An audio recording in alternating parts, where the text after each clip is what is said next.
আরে মিষ্টি মিষ্টি তরমুজ আছে, মিষ্টি মিষ্টি তরমুজ নিয়ে যাও। আরে তোমাদের চেক করে দেখাইতেছি আমি। আরে ইয়াশ তুমি এটা কি করতেছো? ইয়াশ তুমি আরামসে খাও, তুমি এখনো বাচ্চাদের মতো করো। আরে কি হলো অ্যানি?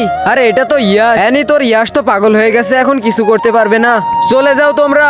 অ্যানি, আরে অ্যানি তোর ইয়াশকে কে পাগল বানিয়ে দিল? আমার তো মনে হয় অ্যানি তুমিও পাগল। আরে এরা তো আমাকে অপমান করতেছে। আরে অ্যানি তুমি আমাকে চিনতে পারতেছো না? আমি বলেছি তোমরা চলে যাও, তুই আর লাইফে কিছুই করতে পারবি না। আমার ইয়াশ সত্যি ঠিক হয়ে যাবে আর তোদেরকে দেখাই দিব আমি। আমার ইয়াশ ঠিক হয়ে গেলে এদেরকে আমি ছাড়বো না। আরে তোমরা এখানে কি করতেছো? তাড়াতাড়ি ভাগো এখান থেকে। কালকে তুই পার্টিতে চলে আসিস আর নোংরা কাপড় যেন পরে না আসিস। এখন তুই ভাগ এখান থেকে। হে আল্লাহ, তুমি আমার ইয়াশকে ঠিক করে দাও তাড়াতাড়ি। আরে ইয়াশ তুমি আমার একটা কাজ করবে? কালকে তুমি আমার সাথে পার্টিতে যেতে পারবে? হ্যাঁ হ্যাঁ যাবো।